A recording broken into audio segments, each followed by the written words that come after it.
Арыбаңыздар, урматтуу телекөрүүчүлөр, радио угармандар, Республикалык штабтын пресс борборунда Кыргызстандагы бүгүнкү күнгө болгон эпидемиялык абал тууралуу Кыргыз Республикасынын саламаттык сактоо министринин орун басары Үсөнбаев Нурболот Төлөшович маалымат берет.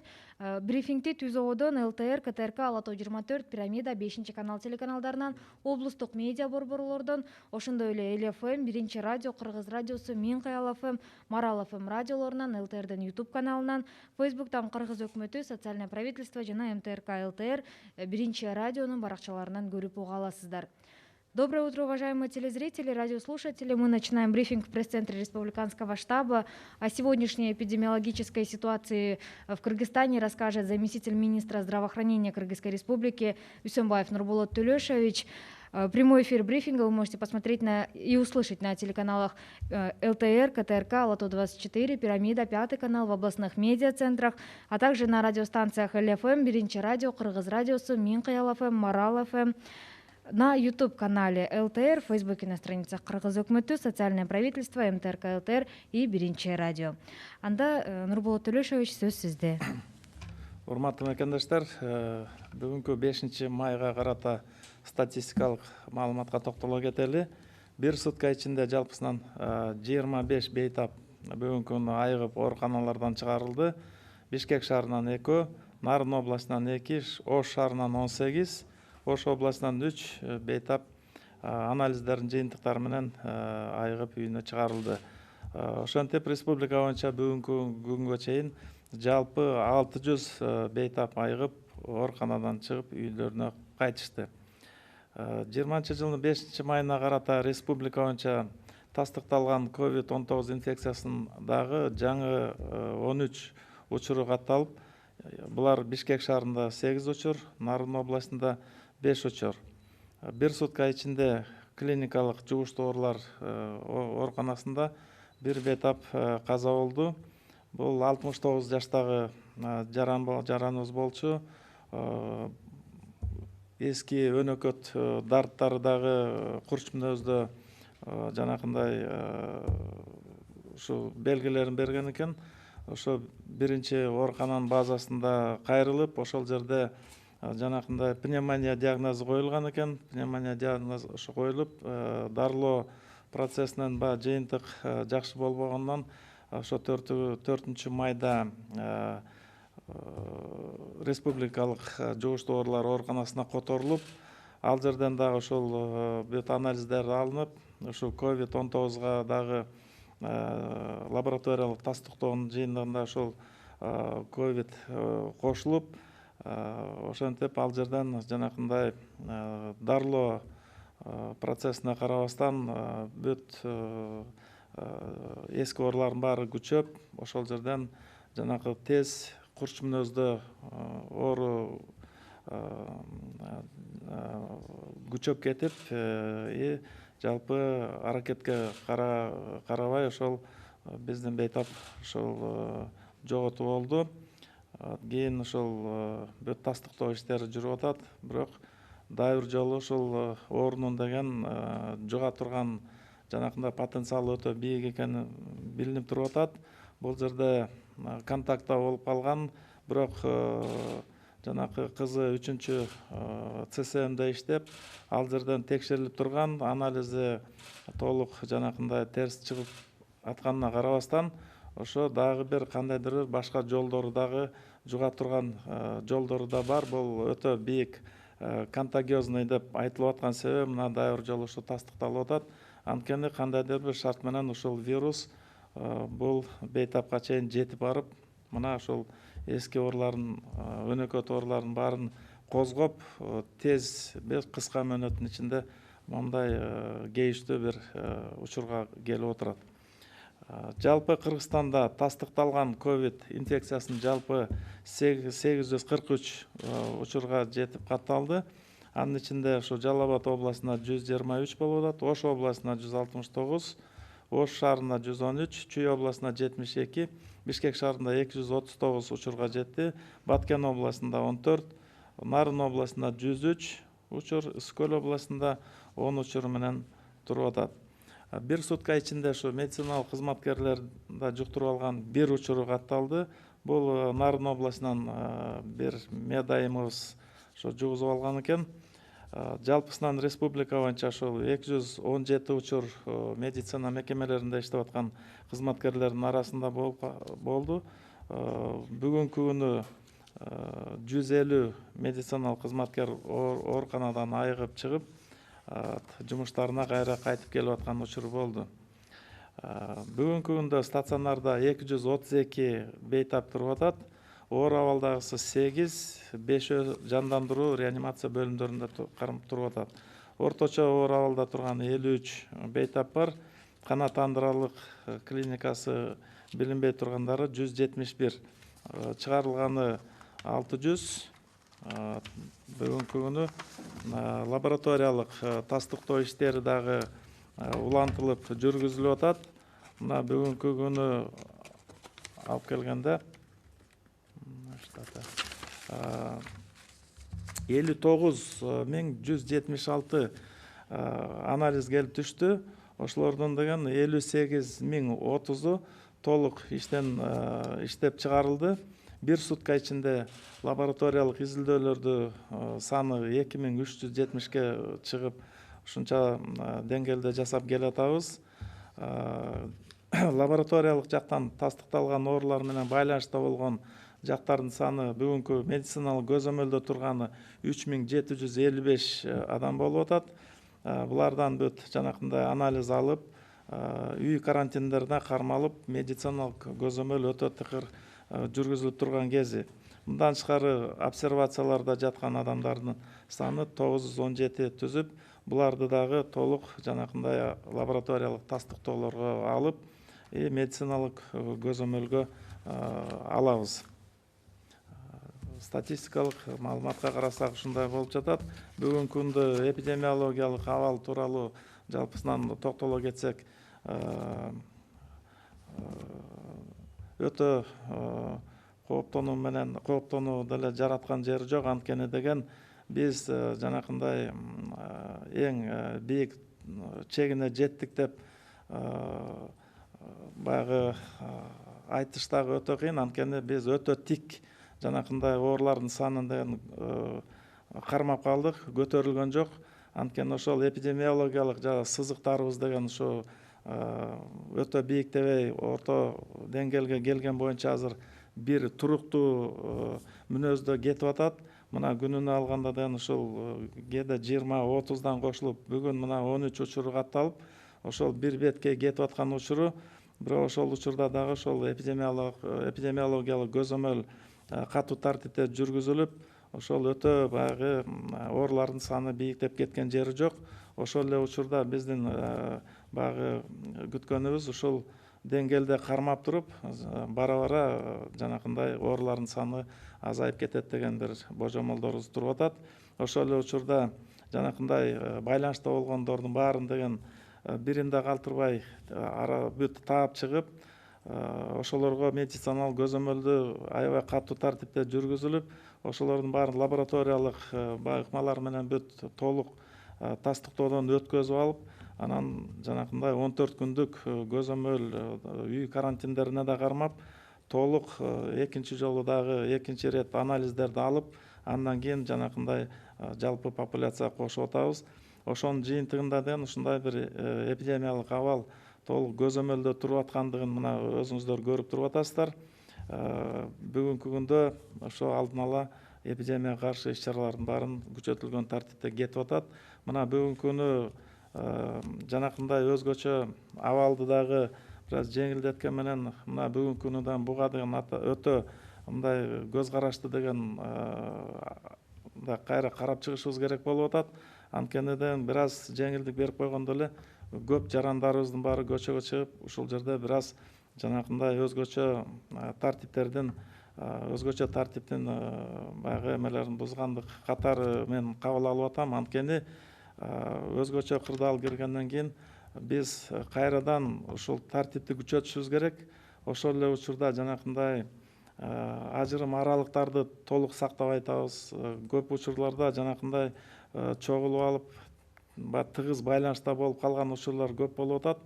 муну дагы байкап жанакында кылып атабыз. Анткени биз эң оболу ушул байланыштарды азайтышыбыз керек болуп атат.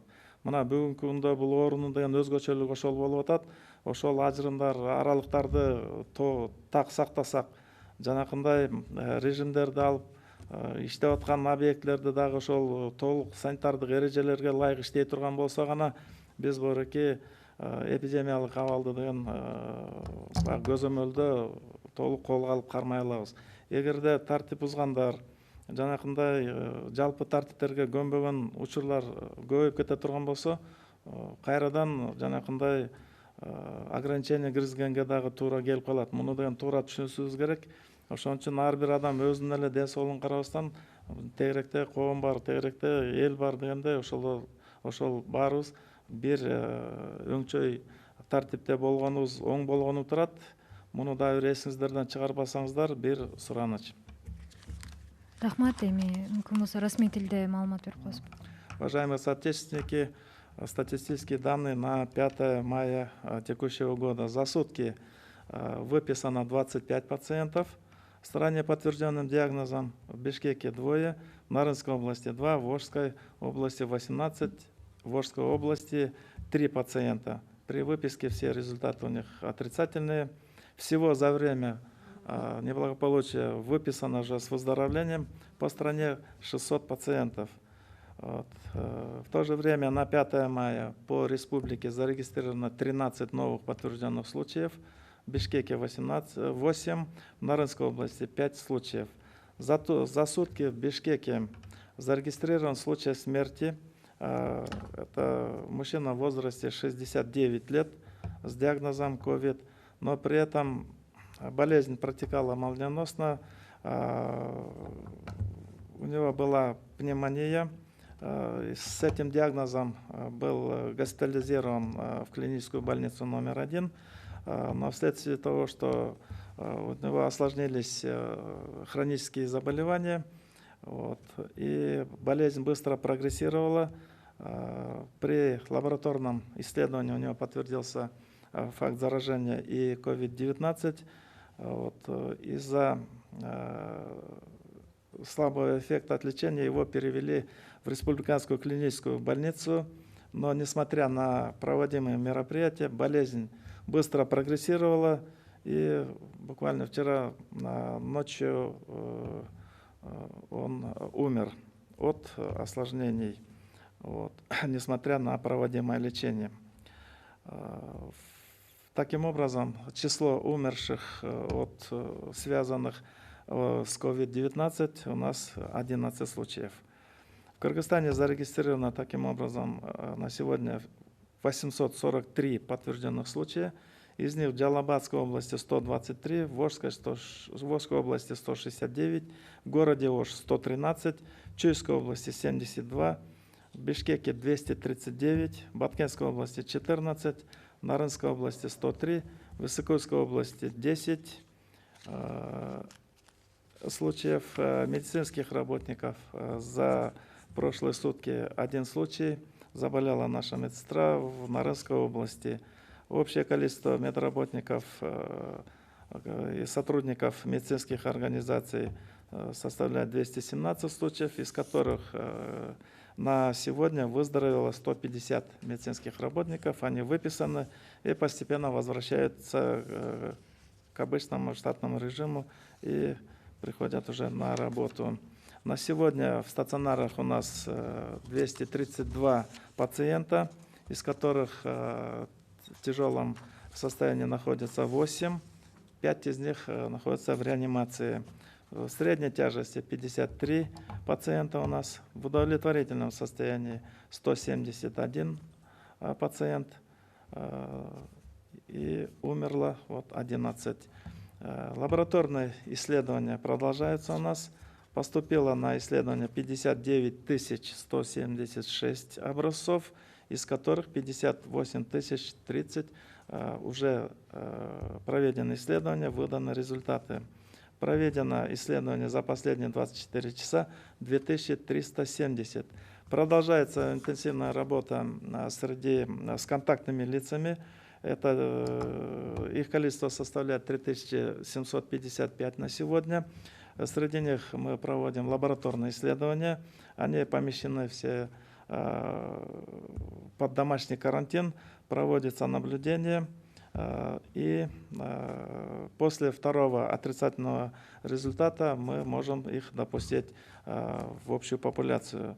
На обсервации по стране находится 917 человек. Здесь тоже мы проводим лабораторные исследования на сегодня, анкетируем, полностью уточняем все места их будущего пребывания и решаем вопросы помещения под домашний карантин. Касательно эпидемиологической ситуации, ситуация она стабилизировалась на еще пока высоких показателях. С самого начала не было допущено такого пикового подъема заболеваемости свечкой. Сейчас эпидемиологическая кривая, она в таком в пологом состоянии. Каждый день идет, как вы замечаете, регистрация бывает до 30 и больше случаев. Сегодня 13 случаев. И вот эта тенденция пока будет, наверное, держаться в ближайшее будущее. Я думаю, что на вот таком эпидемиологическом кривом мы должны уйти на постепенное снижение числа случаев и до нормализации ситуации. И хочется заметить, что несмотря на некоторое послабление введенного ограничительного режима, за последние дни наблюдается очень интенсивное движение, увеличиваются контакты среди населения. И здесь я хотел бы предупредить, что постепенное возвращение к обычной жизни должно сопровождаться усилением вот тех мероприятий, которые рекомендовал Минздрав. Это обязательное соблюдение принципов социального дистанцирования, продолжается принцип самоизоляции. Мы должны резко ограничить контакты друг с другом, потому что инфекция очень высококонтагиозная. И чтобы не допустить новых случаев, мы должны очень строго придерживаться тех рекомендаций, которые были даны. Те объекты, которые постепенно возвращаются к восстановлению своей деятельности, должны неукоснительно соблюдать санитарные требования, которые были перед этим доведены до сведения каждого предпринимателя, каждого объекта, где будет идти экономическая деятельность, производственная деятельность. Поэтому вот то, что мы немножко замечаем по улицам, очень много людей, и если нет каких-то особых для этого причин, лучше нам воздержаться от такого большого контакта друг с другом.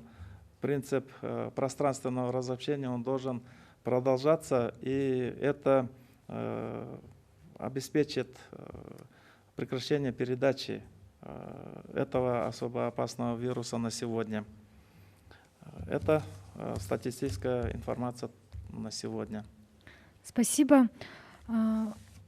Учурдан пайдаланып, тилекке каршы өткөн суткада коронавирус инфекциясынан каза тапкан маркумдун жакындарына жана туугандарына республикалык штабтын атынан жана пресс борборго тартылган кызматкерлердин атынан көңүл айтабыз. А сейчас давайте перейдем к вопросам.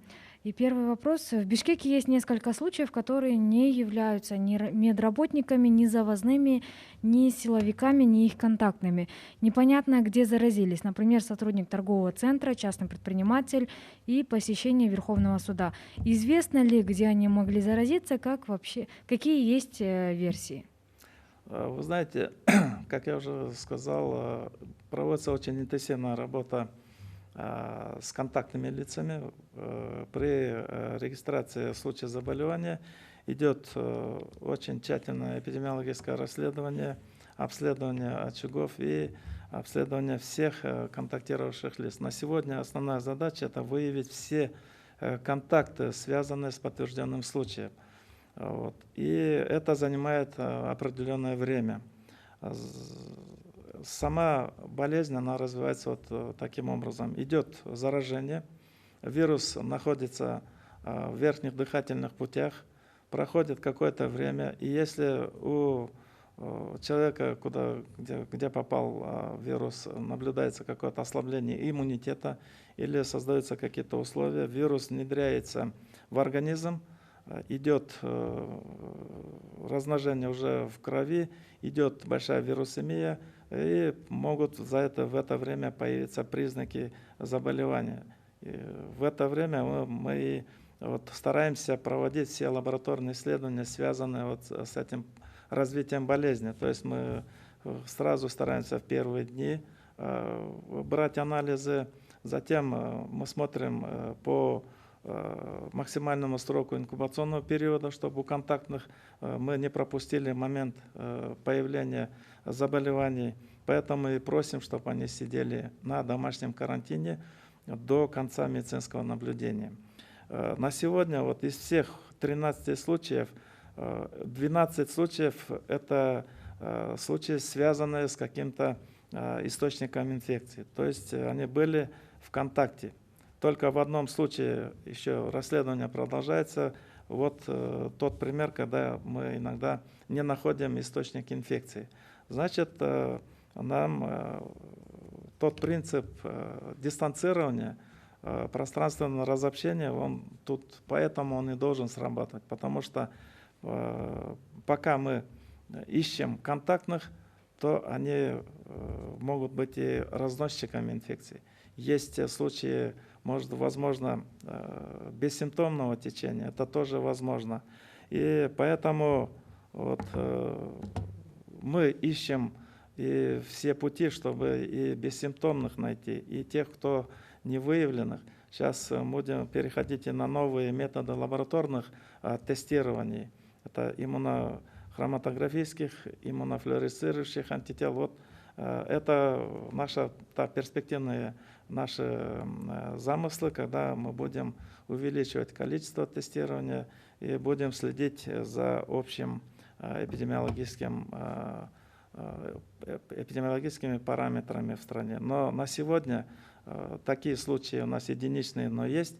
И поэтому еще раз хотим, Минздрав призывает, чтобы мы все-таки соблюдали все санитарные требования, которые на сегодня рекомендуются, которые введены. И основной принцип — следить все-таки за тем моментом, что вирус очень контагиозен. И во многом еще много непонятных вопросов здесь. Поэтому каждый должен позаботиться о том, чтобы где-то случайно или же в силу каких-то обстоятельств не заразиться этим вирусом. Работа в этом направлении продолжается, и мы постараемся всеми силами не выпускать ситуацию из-под контроля.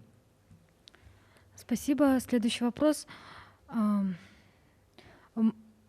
Почему Минздрав не рассказывает информацию о том, как обнаружили новых зараженных? Являются ли новые зараженные теми, кто сидел на обсервации, или они были под наблюдением на домашнем карантине? И есть ли среди новых зараженных те, кто сам обратился в больницу? Я уже несколько раз повторился за сегодня. Продолжается очень интенсивная работа по выявлению контактных лиц. То есть мы очень интенсивно работаем с каждым подтвержденным случаем. Все практически новые случаи, мы находим почти всех из числа тех установленных контактных лиц. То есть мы опрашиваем, мы расспрашиваем, мы подключаем при необходимости и наши специализированные службы для того, чтобы очертить весь круг контактных лиц.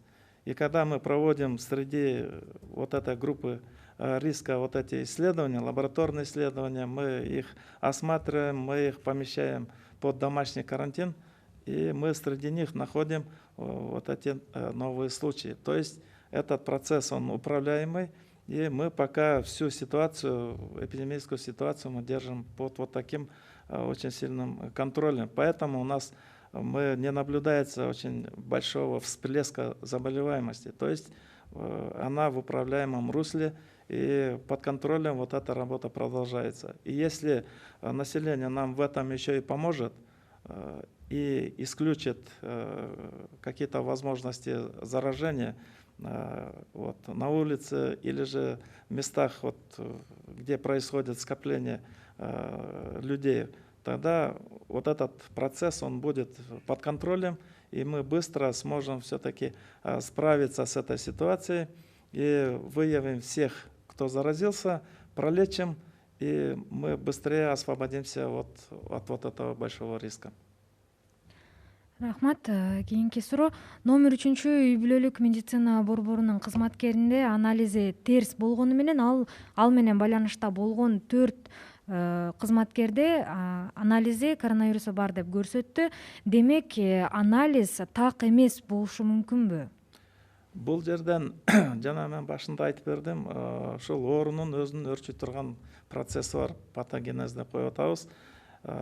Вирус жанакында келип организмге кире турганга да бир нече убакыт дагы өтөт ал жерден. Организмге түшкөндөн кийин жанакындай канда ошол жерде өрчүп көбөйүп, андайын органдарга тарап, ошол жерден жанакындай оорунун белгилери чыга турган бир нече убакыт ала турган, бир нече күндөрдү жанакындай максималдуу түрдө 14 күн, кээде андан да көп болуп кетип атат деген маалыматтарды угуп атасыздар да. Мына ошол учурда анализ алынган маалы деген ошол патогенездин ар кайсы ар кандай күндөрүнө туш келип калышы мүмкүн. Табылбай калышы деле ал лаборатория толугу менен бербесе да, ушу 97%, 96% деп айтып атабыз да. Ошонун ичинен жанакындай өтүп кеткен учур бар. Анан вирусту алып жүрүп, жанакындай башка шарттары да бар, ал жерден вирус өтө жанагы жуга турган потенциалы өтө бийик экен. Мына ал деген жанакындай бир кандайдыр бир көтөрүп келген баштык оокаттарына байланыштуу болуп калышы мүмкүн, же болбосо кийими менен алып келип калышы мүмкүн, же болбосо бир кандайдыр бир ошол жерде бир эмеректерди көтөрүп келе башкасы болуп калабы, вирус ошону менен дагы келип калышы мүмкүн. Же болбосо оорунун белгилери чыга элек болсо, же анализден табылбалган учурда баары бир ал бар да, ошол жерден жанакындай выброс болуп турат, ошол жерден жуга турган бир шарттар үйдө дагы жанакындай өтө тыгыз байланышта болуп, бир дистанция кармаганга да шарты келбей калган учурда мына ушундай баягы өкүнүчтүү окуялар болуп калып аткандары бар. Мындан тышкары ошол баары тең ошо бизде элибизге таандык окшойт. Өтө тыгыз байланышта болуп атканбыз, мындай ажырым аралыктарды такыр сактабай атабыз. Мына дагы бир жолу ушу суранып кетет элек, ошол кичине дистанция дегенди мындай карашыбыз керек болуп атат. Бүгүнкү күндө өтө муктаждык чоң. Мынакей медицина кызматкерлерибиз дагы өтө жанакындай тыгыз байланышта да иштеп калгандары болуп атат. Ошол жерде жумуштан кайтып келип аткандары, жанакындай очокторго барып иштегендери кайра жумушка келип, ошол кийим, атайын кийилчү кийимдерин чечип коюп эле ошол жерде келип биз мындай таза эле жүрүп атабыз деп ошол контактта болуп калып атышат. Өтө тез контакт, өтө тыгыз байланыштан жыйынтыктарынан ушул баягы вирустун жуга турган потенциалы бийик, мына чебердей турган көп жерлерибиз бар болуп атат да. Рахмат. Жана акыркы суроо. Лабораториялык тастыкталган учурлар менен байланышта болбогон адамдар үчүн бир ПЧР изилдөөсүнүн жыйынтыгы гана жетиштүүбү? Анткени Ысык Көл облусуна тесттин жыйынтыгын тест тапшырбастан Ысык Көл облусуна кирүүгө тыюу салынды. Ошондой эле көптөгөн ишканалар ачылып, өзүнүн кызматкерлерин тестелөөдөн өтүүгө милдеттүү түрдө киргизди. Жана ошондой эле калк арасында акы төлөнүүчү массалык түрдө изилдөө жүргүзүү боюнча иштер алып барылуудабы?